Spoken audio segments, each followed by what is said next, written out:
The retarded always win. Céline's verdict on democracy. Hey everyone, let's kick this off with a bang. Picture this. A guy who's seen the trenches of World War I, patched up the wounded as a doctor, and then poured his guts into some of the rawest novels ever written. That's Louis-Ferdinand Céline, the French writer behind stuff like Journey to the End of the Night.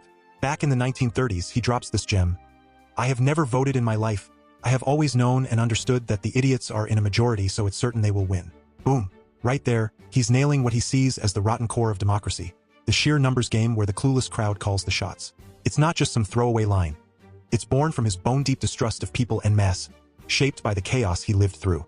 He called himself an anarchist early on, flat out rejecting the whole voting charade because, in his eyes, humanity's just too flawed, too unreliable to handle power without screwing it up. And honestly, when you peel back the layers, it's hard not to see the brutal truth in it. Before we push deeper into Céline's unflinching take on democracy, a quick note. If anything here, the raw logic, the historical weight, or the sheer clarity of the critique strikes a chord with you, consider liking the episode, sharing it with anyone who might appreciate the unfiltered angle, and following for more discussions that cut straight to the core. Now, before we get too deep, think about how this hits home.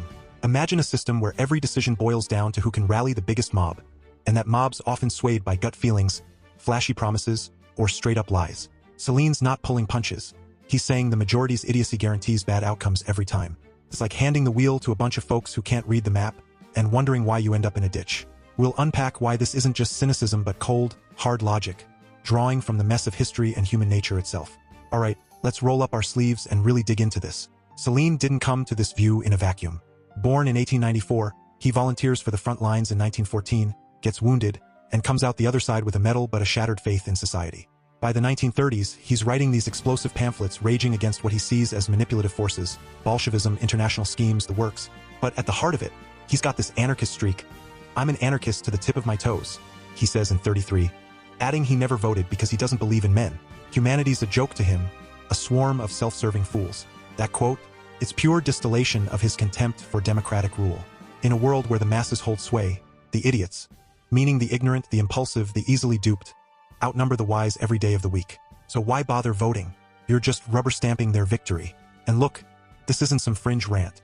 Céline's echoing worries that go back to ancient times, when folks first toyed with letting the crowd decide. In those early setups like ancient Athens, the assembly could vote to off someone like a philosopher just for asking too many questions. The majority steamrolls the few, and if that majority's clueless, disaster. Céline saw it play out in his era. Economic crashes, rising tensions, people flocking to extremes. He even pushed for alliances to dodge what he called Bolshevik hegemony, figuring anything was better than letting the mob empower the wrong side.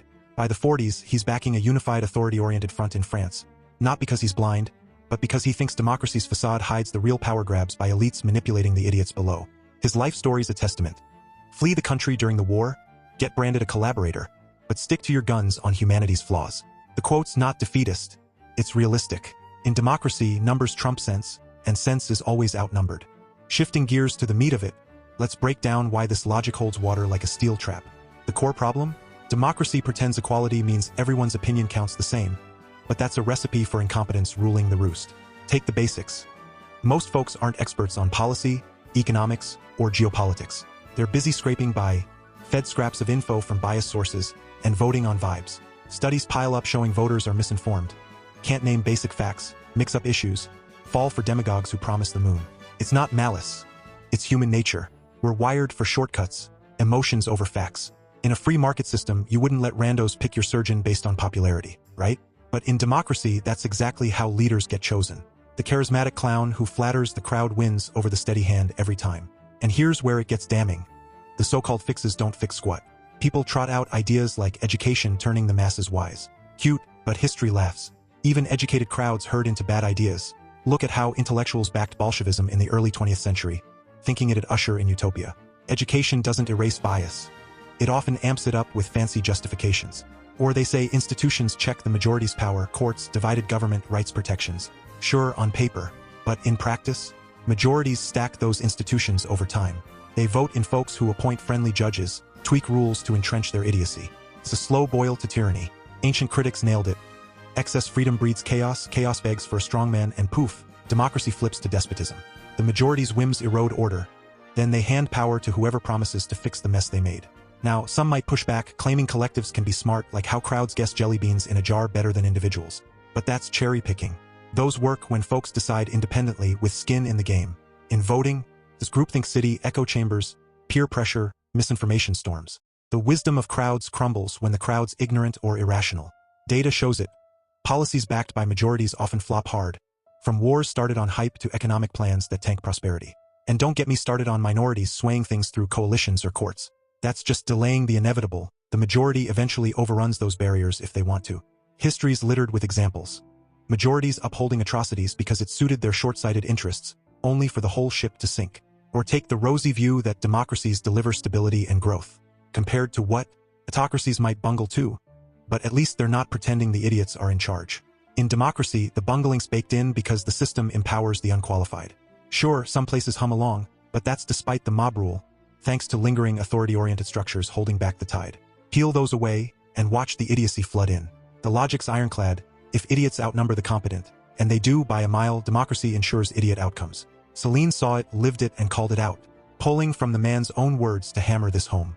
In one interview snippet from the 30s, he blasts, "I don't believe in men," straight up, no faith in the herd.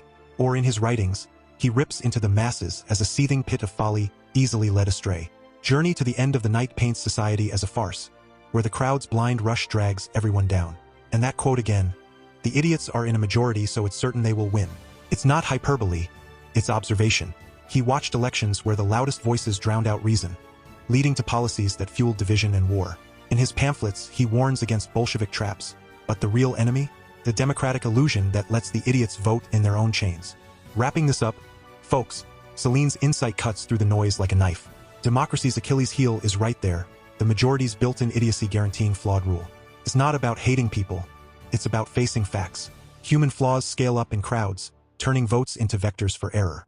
If you're eyeing that ballot, ask yourself, am I just adding to the majority's momentum? Maybe sitting it out, like Céline, is the sanest move. Dive into his books if you want the full dose. Journey's a brutal eye-opener. Thanks for hanging out. Catch you next time with more unfiltered truth. Stay smart, stay free,